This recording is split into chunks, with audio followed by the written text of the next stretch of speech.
The morning I found that chain-link fence padlocked across my back road access point, I was already running on 2 hours of sleep, 3 cups of bad coffee, and a temperament that could charitably be described as hostile. There were 14 inches of fresh snow on the ground. My plow truck was warmed up and idling in the driveway, and I had a full day of contracted plowing jobs lined up across 3 different neighborhoods. The last thing I expected to find at 6:30 in the morning was a brand new padlock and a laminated HOA notice stapled to a wooden post that, I want to be clear, had not existed 48 hours earlier. The notice read, in big bold letters, "Back road access restricted per HOA Board Resolution 2024 W11. Commercial vehicle traffic prohibited. Violators will be TOWED and FINED." I stood there in the dark, snow falling sideways into my face, reading that sign 3 times. I had used that back road every single winter for 6 years. It connected my property to Miller Creek Road, which was the only practical route to half my plowing contracts when the main entrance on Birchwood Drive got backed up with morning traffic. The back road cut 20 minutes off my route, and in a plowing business, 20 minutes times 8 jobs is the difference between getting everyone done before the morning commute and leaving people stranded. I took a photo of the sign. I took a photo of the padlock. I took a video of the entire setup, panning slowly from the fence to the post, to the laminated notice to the snow still actively burying everything in sight. Then I got back in my truck and called my buddy Dale, who had been my next-door neighbor for 4 years and also happened to sit on the HOA board. Dale picked up on the third ring sounding like a man who had been asleep 30 seconds earlier, which he probably had been.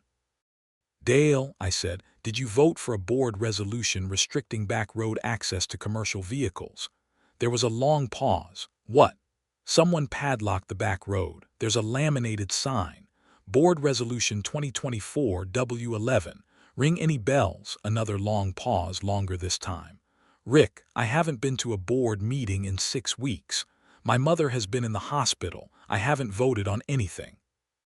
That told me everything I needed to know about how this resolution had passed, or more accurately, how it had been rubber-stamped by whoever was running the show while half the board wasn't paying attention. I knew exactly who that was. I didn't even have to think about it for a single second.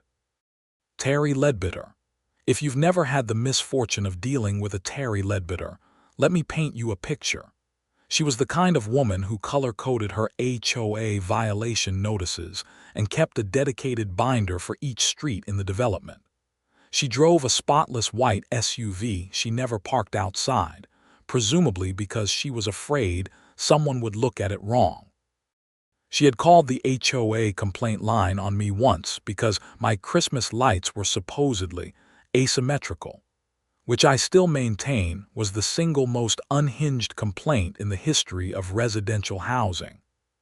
She was the HOA's unofficial president in practice, even though her actual title was Vice President of Community Standards, a title she had essentially invented for herself, and which gave her approximately 0 legal authority to do anything she was regularly doing. Terri had never liked the fact that I ran a plowing business out of my property. She had filed 3 complaints in the past 2 years trying to get my plow truck classified as commercial equipment stored in a residential zone, all 3 of which had been dismissed because my truck was parked inside my garage, which was fully within HOA regulations, and which she apparently found deeply offensive on a personal level. This fence was her 4th attempt, and it was her slickest one yet because instead of filing a complaint against me directly, she had used her board access to push through a blanket restriction on commercial vehicle traffic on the back road, which would apply to me without naming me, and which she could claim was a neutral policy benefiting the whole community. It was clever, I'll give her that. But it was also a problem because I had a legal easement for that back road access that predated the HOA by 11 years, and Terri Ledbetter apparently hadn't done her homework. I drove back to my garage, made a fresh pot of coffee, and pulled out my property file. I keep a thick accordion folder for anything related to my property, my HOA membership, and anything even remotely connected to disputes or potential disputes. My wife had called it paranoid when I started it. She had revised that opinion significantly after the Christmas lights incident. Inside that folder, behind the tab labeled easements, was a notarized copy of a recorded access easement granted to my property in 1988 by the original landowner who had subdivided this entire area. That easement gave my property, and any successors in interest, irrevocable access to the back road for residential and commercial purposes. Irrevocable. That was the key word. Not revocable by a homeowners association that hadn't even existed when it was written. Not revocable by a board resolution. Not revocable by Terri Ledbetter or the laminated sign she'd had made at the office supply store. I scanned that easement document on my home scanner, sent a copy to my own email, and then sat down and ate breakfast, because I had learned a long time ago that you never pick a fight on an empty stomach. My wife Paula made eggs and toast and poured me a real cup of coffee, and I explained the situation while she stood at the kitchen window watching the snow pile up on the back fence line. "So, what are you going to do?" she asked. "First, I'm going to call every client whose job depends on that back road access and let them know there might be a delay. Then I'm going to document everything. Then I'm going to figure out exactly what's going on with this board resolution. And then," I said, finishing my coffee, "I'm going to send Terri Ledbetter a bill."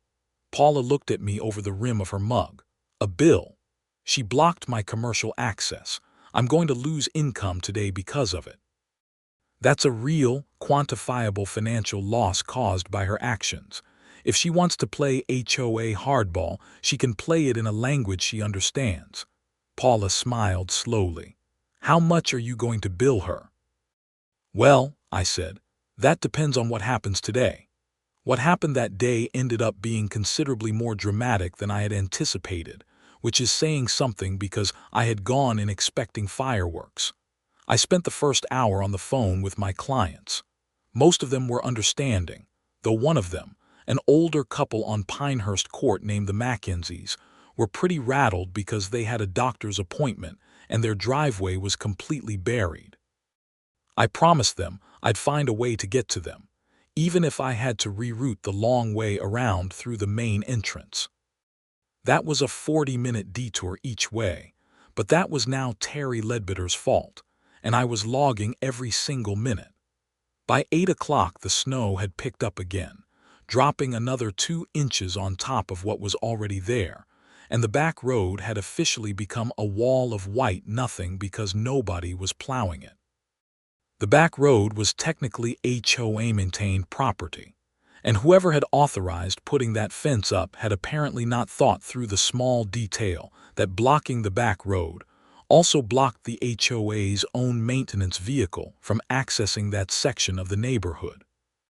Which meant that the 6 houses on the back side of the development, the ones that backed up to Miller Creek, had exactly 0 snow clearance and no way in or out except through a drift that was now pushing 18 inches.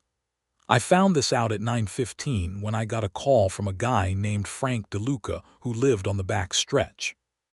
"Rick," Frank said, and he sounded somewhere between furious and frightened, "I got about 2 feet of snow between me and the road.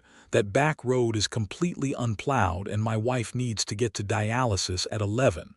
What the heck is going on?" I took a slow breath. "Frank, there's a fence and a padlock on the back road access." "Did you get any HOA notice about this?" "A notice? I didn't get any notice. I didn't get anything. I just tried to pull out and I'm looking at a wall of snow and a chain-link fence I've never seen before in my life." Frank DeLuca's wife, Marie, had been on dialysis 3 times a week for 2 years. I knew that. Everyone on the street knew that. Missing a dialysis appointment was not a minor inconvenience. It was a serious medical situation. Frank had a solid 4-wheel drive pickup, but even that wasn't going to get through 18 inches of unpacked snow on a road that hadn't been touched since the storm started. "Okay, Frank," I said. "I'm on it. Give me a few minutes." I hung up with Frank and called emergency services first, just to make sure they were aware that there was potentially a blocked access situation affecting a dialysis patient. The dispatcher told me they'd note it, and that if a medical emergency developed, they could get through, but they were already stretched thin with the storm, and an emergency medical vehicle couldn't be pre-staged there on standby. Understood. That was honest. Then I drove my plow truck around the long way, through the main entrance, and went to work clearing Frank's section. It took me 45 minutes of hard plowing to clear enough of the back road to give him a reasonable exit, and I got Marie to her dialysis appointment with 17 minutes to spare. Frank shook my hand so hard I thought he was trying to separate my shoulder from my arm. While I was plowing that stretch, I got a call from 2 more of the back road residents who had realized they were trapped. One of them, a younger woman named Carla, was trying to get to work and had already called in once due to the storm and couldn't afford another absence. The other was an older retired man named Hector who needed to pick up a prescription. I cleared enough to get both of them out as well. I was also meticulously logging every single minute and every single mile. At some point around 11 o'clock, while I was still on the back road side of the development, I got a text message from a number I didn't recognize that said, "Mr. Russell, your plow truck constitutes a commercial vehicle, and its presence on the back road is a violation of Board Resolution 2024, W11. You will be fined $250 and are subject to towing. Please vacate immediately. Terri Ledbetter, Vice President of Community Standards."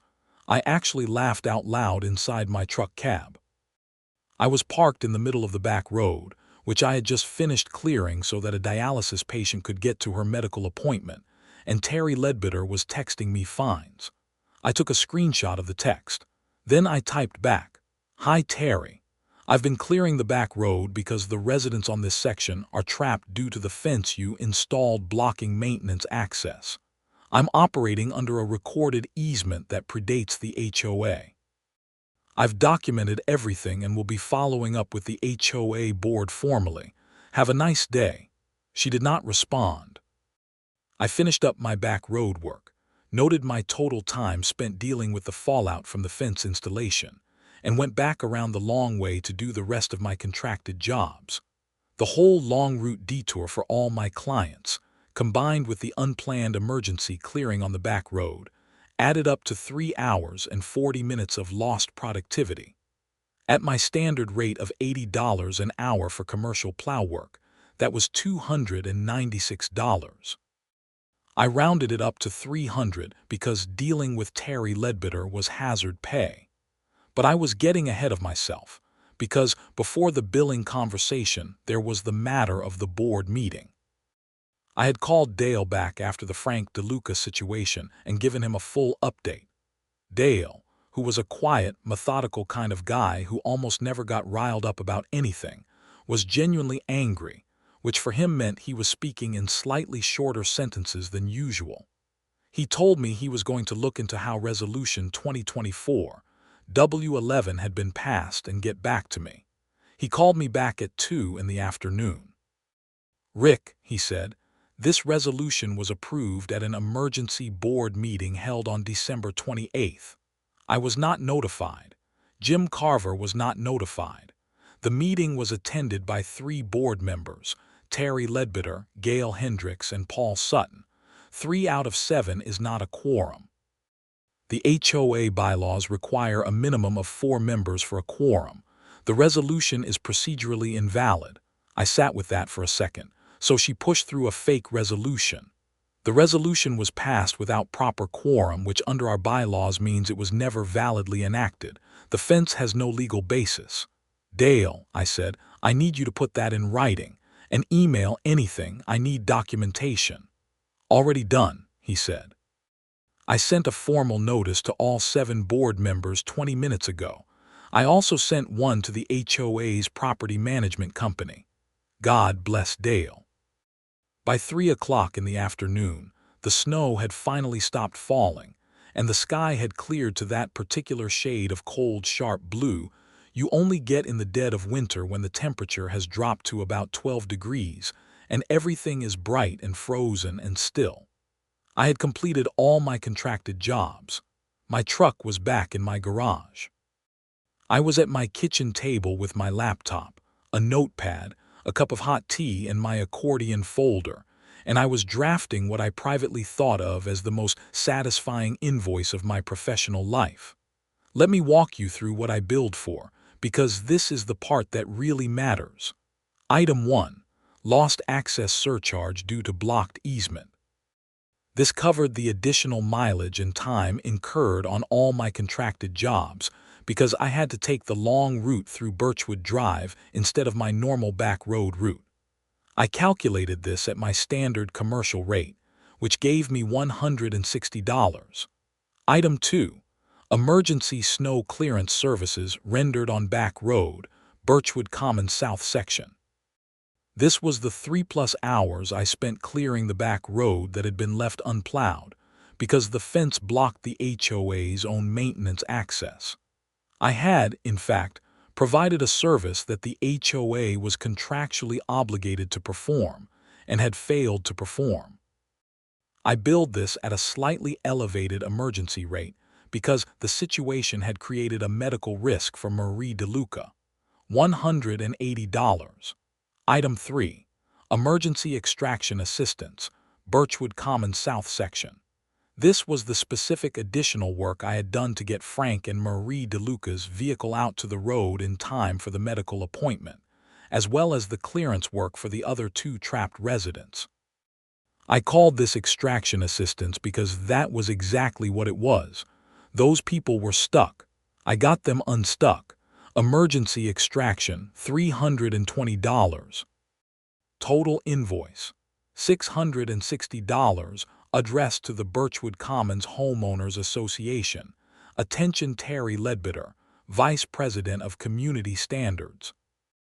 I also attached a copy of my recorded easement, a copy of Dale's email confirming the resolution lacked proper quorum, screenshots of all the text messages from Terri, my time log from the day, photos and video of the fence and padlock, and a brief but pointed letter explaining that I had incurred these costs as a direct result of actions taken by HOA representatives without proper authority, and that I expected payment within 30 days, or I would be pursuing the matter through appropriate legal channels.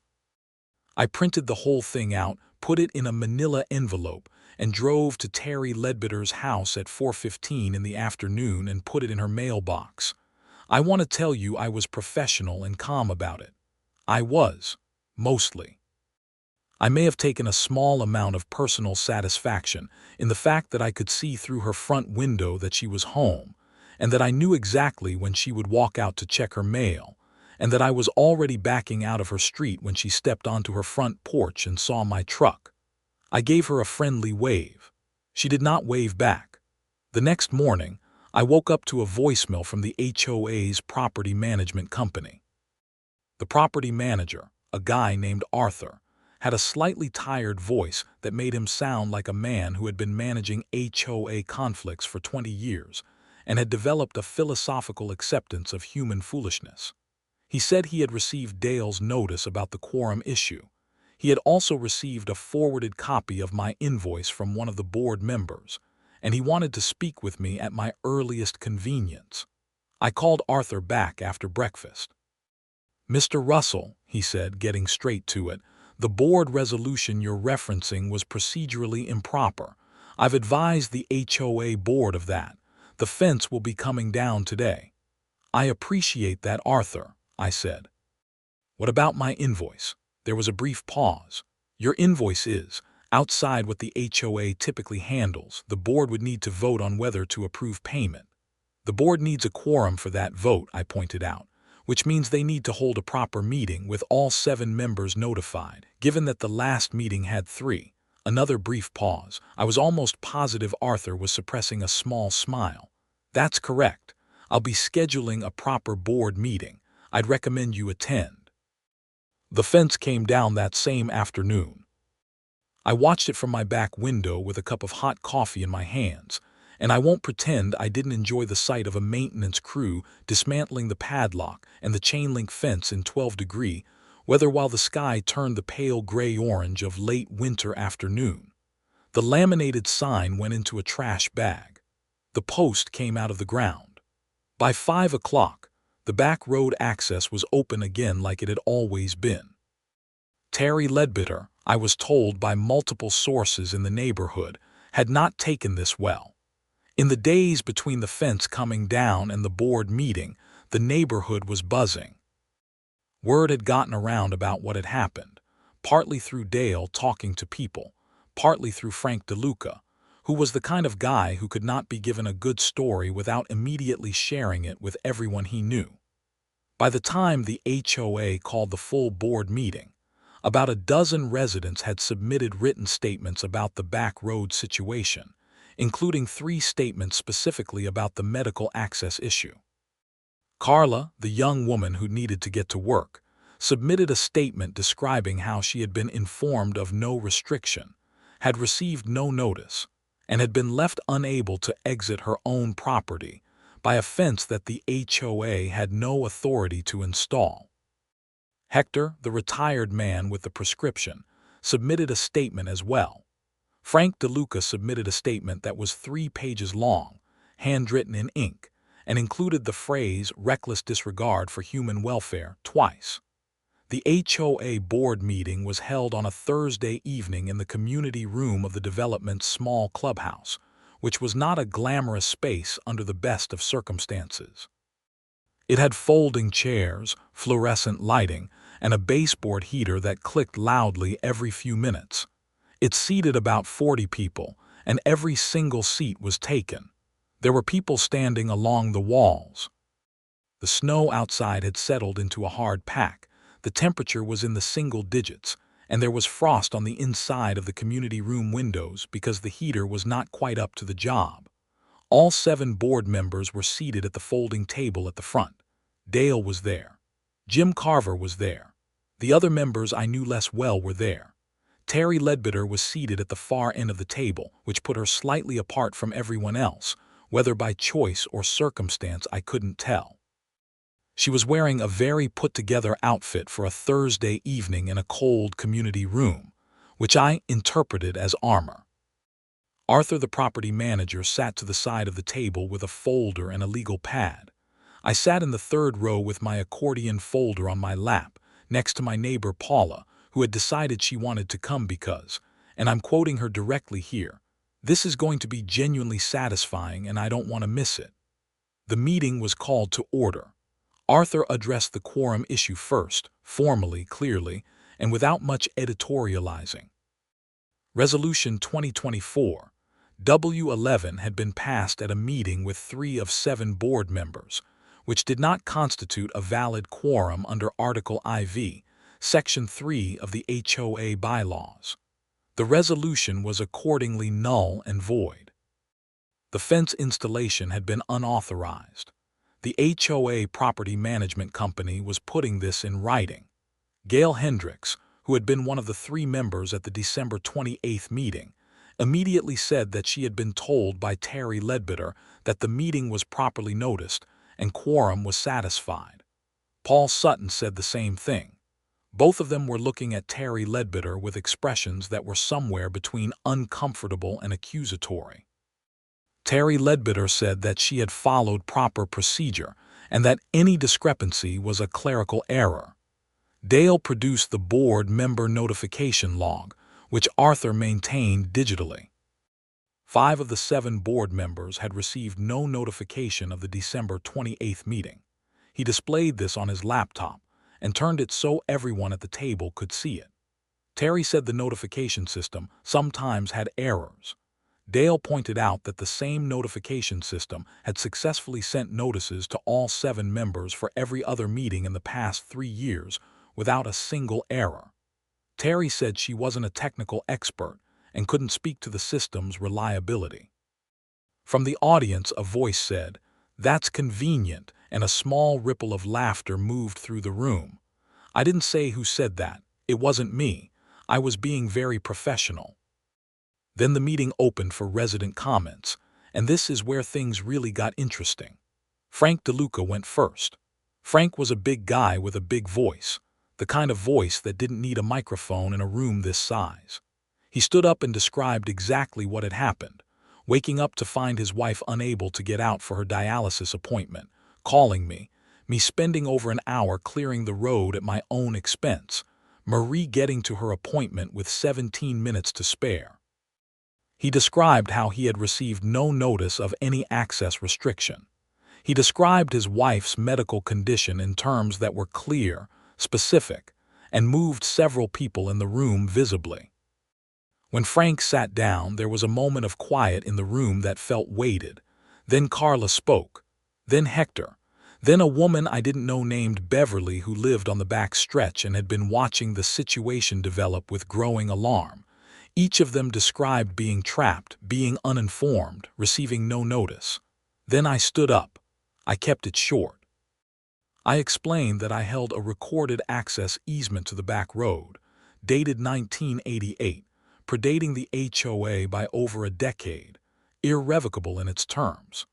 I explained that the HOA's unauthorized installation of the fence had caused me direct, documented financial loss. I explained that I had submitted an invoice to the HOA for services rendered as a direct result of their action, specifically the emergency clearing and extraction work that their blocking of maintenance access had made necessary. I held up the accordion folder. I have all of it documented. The easement, the time logs, the invoices, the text messages from your vice president threatening me with fines while I was clearing a road so a dialysis patient could get to her appointment. All of it. There was another moment of silence, and then the room started talking all at once, which Arthur gavelled back to order. Terri Ledbetter raised her hand and said that she had acted in the best interests of the community, that commercial vehicle traffic on the back road had been a long-standing concern, and that she had used available board mechanisms to address it. Dale said, "You used mechanisms that required proper board authorization, which you did not obtain, and which you prevented by not notifying the other board members." Terri said, "I followed what I believed to be correct procedure." Jim Carver, who had been quiet up to this point, said, "Terri, you filed 11 complaints against Rick Russell in 3 years. Every single one has been dismissed. The fence went up 48 hours before the biggest snowstorm of the season. I don't think this was about commercial vehicle traffic." Terri's expression did something complicated. Arthur leaned forward and said, in his measured, tired voice, "The board will need to vote on several matters tonight. First, formal acknowledgement that Resolution 2024-W11 was invalidly enacted. Second, the question of Mr. Russell's invoice. Third, a review of the process by which complaints and resolutions are initiated to ensure this kind of procedural issue doesn't happen again." The vote on the resolution was 6-1. Terri voted against, which meant she voted to maintain the fiction that a meeting with 3 people and no quorum had validly enacted a resolution. The other 6 members voted to formally void it. The invoice question took longer. Terri argued that the HOA had no obligation to pay for services she claimed I had offered voluntarily.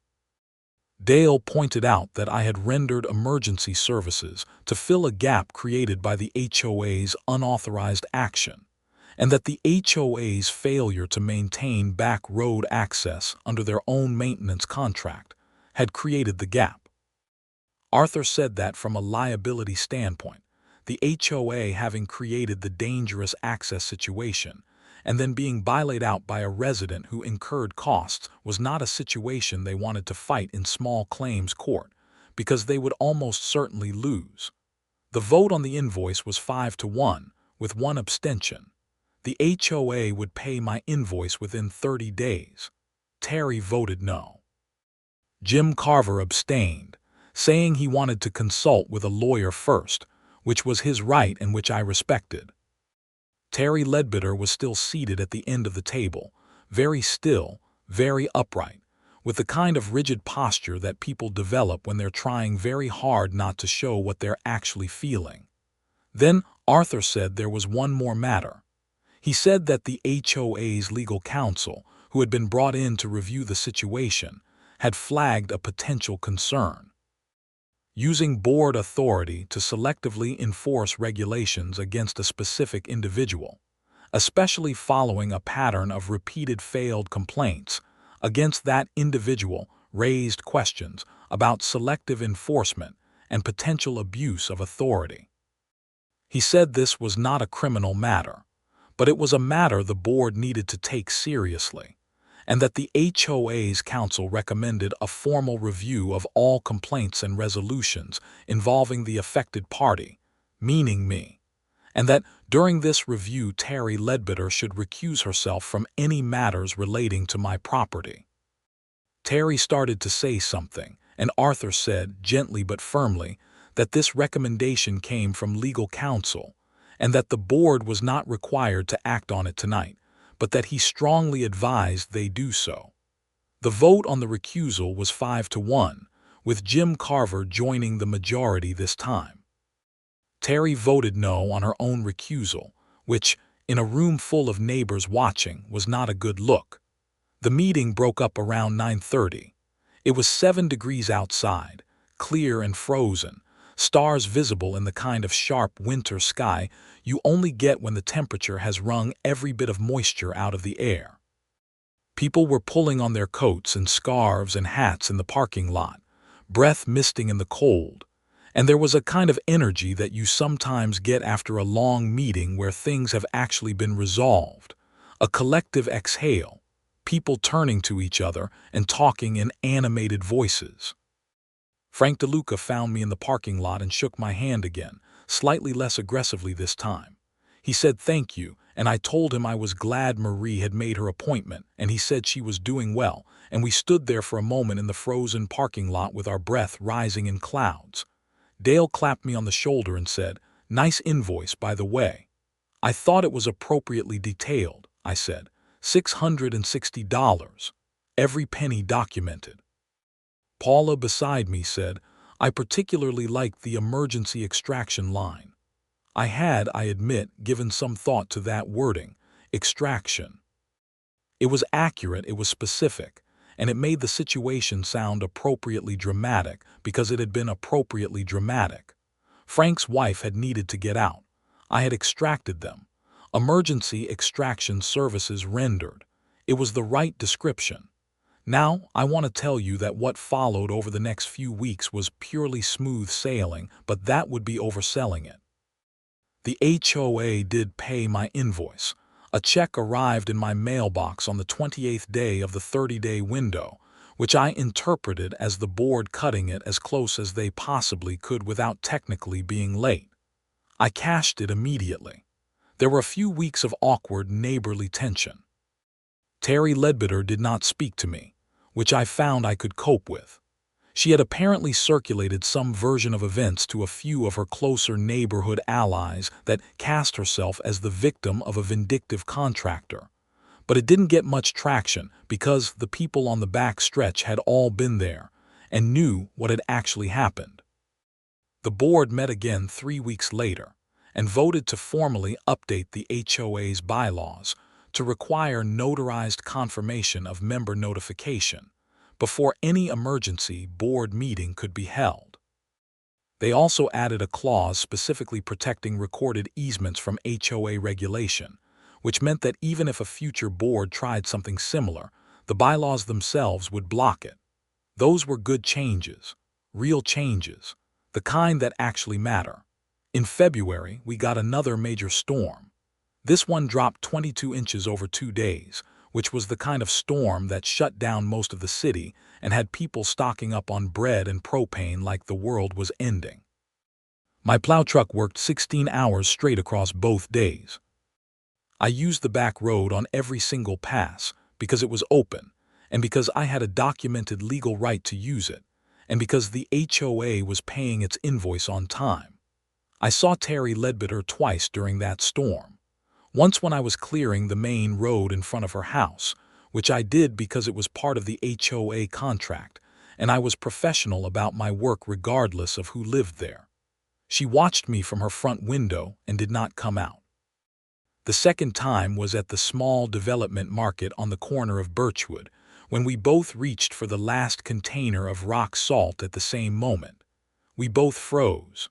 There was a moment of completely silent acknowledgement. Then I said, "Go ahead," and stepped back. She took the rock salt. She did not say thank you, she left. That was fine. I didn't need a thank you.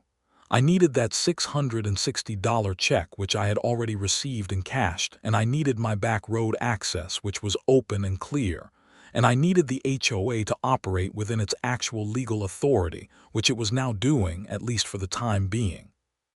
The review of the pattern of complaints against my property was completed in mid-February. Arthur sent me a summary. Of the 11 complaints Terri Ledbetter had filed against me over 3 years, 9 had originated solely from her with no supporting documentation. 2 had been co-filed with other residents, but had still been dismissed on the merits.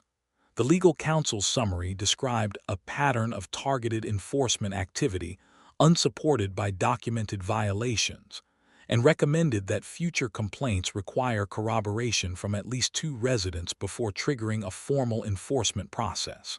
That recommendation was adopted by the board in a 5-to-1 vote. Terri voted no.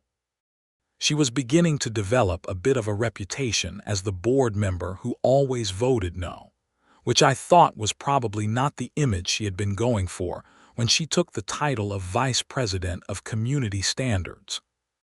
Now here is the part I haven't told you yet, the part that happened in early March, when the last big cold snap of the season rolled in and everything got a lot more complicated before it got better.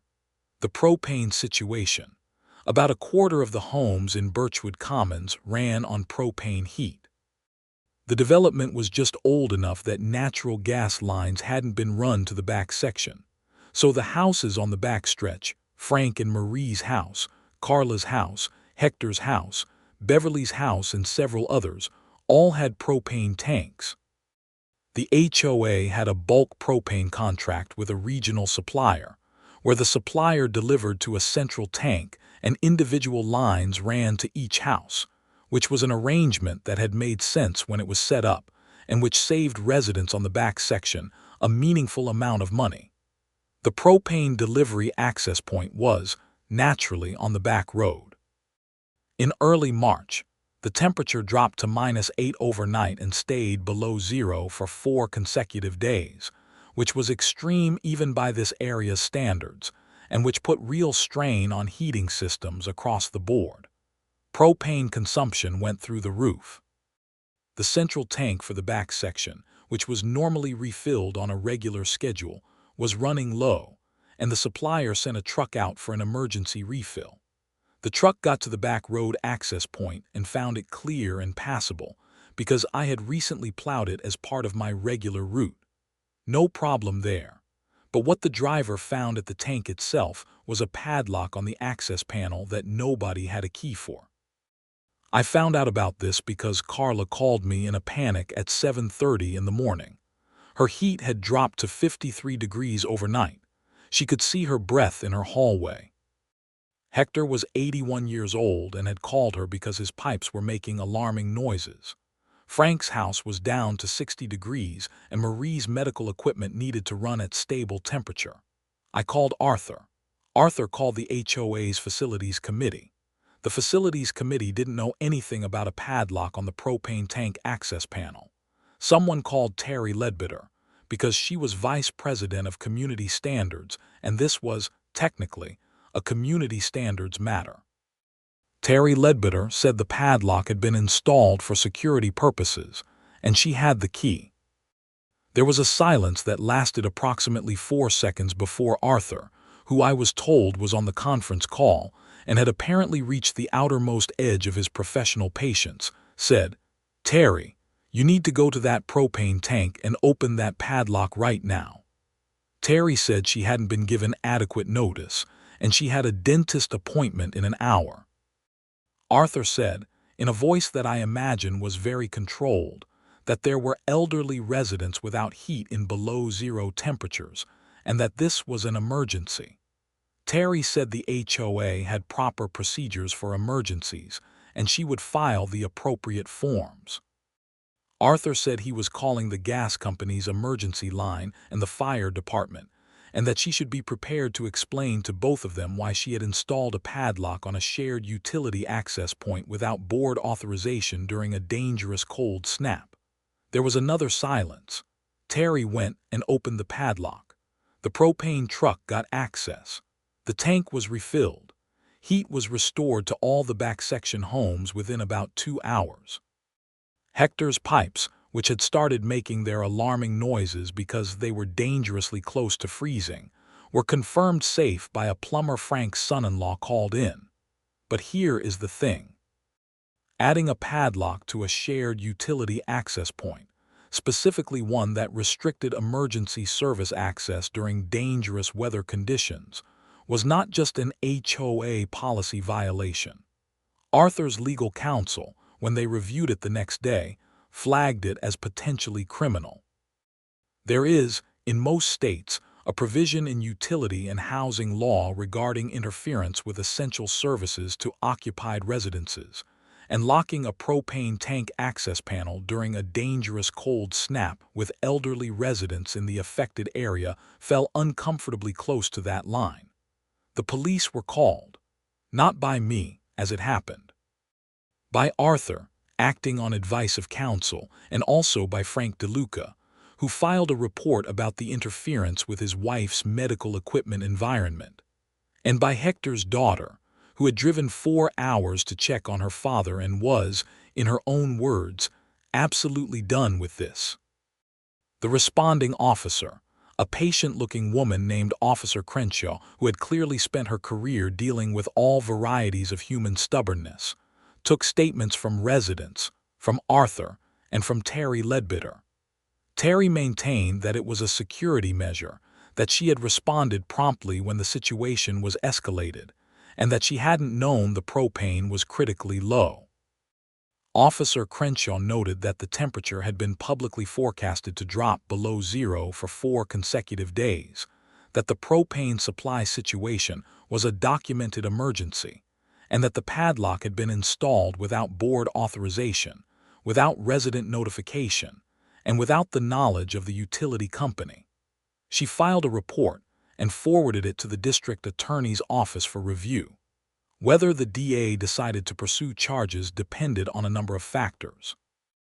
What happened in the meantime was that Terri Ledbetter, faced with a police report, a legal review, 5 board members who were now openly hostile to her, and a neighborhood that had roundly turned against her, submitted her resignation from the HOA board in writing on a Tuesday afternoon in the 2nd week of March. It was not a warm resignation letter. It was about 4 sentences long and referenced irreconcilable differences in community vision and a hostile political environment on the board, which was a fairly impressive reframing of "I locked a propane tank in below-zero weather, and the police got involved." The board accepted her resignation in a vote that was 6-0, Jim Carver having finally gotten off the fence, and Dale sent a notice to all residents informing them of the board change. The DA ultimately declined to file criminal charges, deciding that, while Terri's actions had been reckless and irresponsible, the rapid response and restoration of access made prosecution difficult. She received instead a formal civil notice from the HOA's legal counsel that any future interference with shared utilities or community infrastructure could result in civil liability, and the residents of the back section also filed a collective civil complaint for the cost of the emergency plumber and the additional expenses they'd incurred during the cold snap. Terri settled that one quietly, for an amount that I was never told, but that Carla described as satisfying. In the weeks that followed, with Terri gone and the board reconstituted, things in Birchwood Commons went through a kind of quiet recalibration. There was a meeting in late March to elect a new vice president of community standards, and the board also voted to rename the position to simply Community Relations Coordinator, which they felt was more accurate and considerably less intimidating. Dale nominated Beverly from the back stretch, who had been a steady, calm presence through the whole situation, and who accepted the position with the kind of practical no-nonsense attitude that the neighborhood clearly needed. I ran into Beverly at the gas station in April, when the snow was finally starting to pull back from the curbs, and you could see grass again in a few south-facing spots. She was filling up a small sedan and wearing a bright orange winter coat that made her look like a cheerful construction cone. "How's the new role?" I asked. "Quiet," she said, and grinned, which is exactly how it should be. By that point, my back road had been in continuous unobstructed use for 2 months. I had driven through it so many times that I had memorized exactly which section had a slight rise that was tricky when it was icy, and I kept a little extra salt spread there on cold nights as a matter of habit. The DeLucas waved at me every morning when they saw my truck. Hector left a small paper bag of homemade cookies on my porch one Saturday in February, which Paula discovered before I did, and which she defended vigorously. The whole situation had cost me a full day of normal operations, significant stress, and a certain amount of phone time that I will never get back. It had also earned me $660 from the HOA, a solid reputation in the neighborhood as the guy who got things done when things needed to get done, and the knowledge that I had documentation solid enough to defend my rights against a determined adversary. The accordion folder, which my wife had called paranoid, was still on the shelf in my home office. I had added several new tabs. The easement was still there, behind its original tab, looking as solid and unremarkable as it had in 1988 when someone had thought to get it recorded properly. That piece of foresight, by someone I had never met, for a situation they could not have anticipated, had turned out to be worth every penny of the invoice I had sent. I thought about that sometimes when I was driving the back road in the early mornings, before the rest of the neighborhood was awake, when the road was just mine and the truck, and whatever the winter sky was doing at that hour. The value of having things in writing. The value of knowing what you're entitled to. The value of documentation and clear heads and the willingness to sit down, draft an invoice, and put it in someone's mailbox. The $660 check from the HOA is framed in my garage. Paula thought I was kidding when I said I was going to frame it, but I found a small black frame at a thrift store for $3, and I hung it next to the garage door where I can see it when I'm getting in my truck. It says "Pay to the order of Rick RUSSELL, $660 and 100 cents. And it is signed by Arthur on behalf of the HOA, and it is, I will freely admit, one of the most satisfying things I have ever looked at. Underneath it, in a small strip of paper I taped to the bottom of the frame, I wrote, "Emergency extraction services rendered, February." Dale saw it when he came over in April to help me service the plow truck for storage. He stared at it for a long moment and then turned to me with an expression that was trying very hard not to become a grin. "Emergency extraction," he said. "That's what it was," I said. He shook his head slowly. "You really put that in an invoice to the HOA." "They paid it," I pointed out. He couldn't argue with that. He made a small sound that was partly a laugh and partly something more like respect, and then we got on with the work of pulling the plow mount and draining the hydraulic fluid and all the unglamorous end-of-season maintenance that kept the whole operation running. The spring came in mild and fast that year, the snow melting off quickly once it started, the back road drying out to solid packed gravel by mid-April.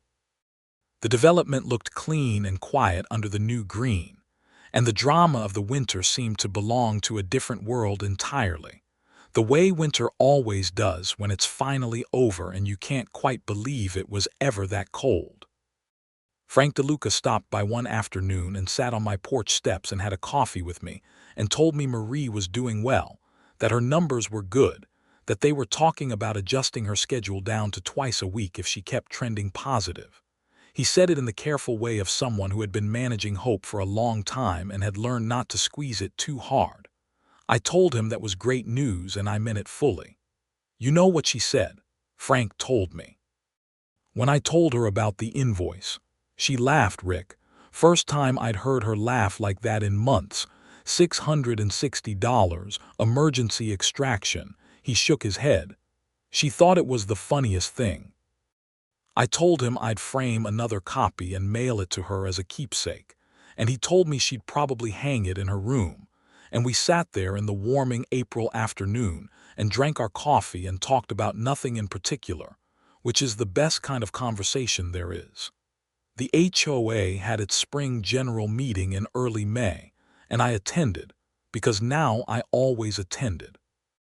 Beverly ran the community relations portion with a calm, organized competence that made the entire meeting feel like a different event from the ones I had been to before.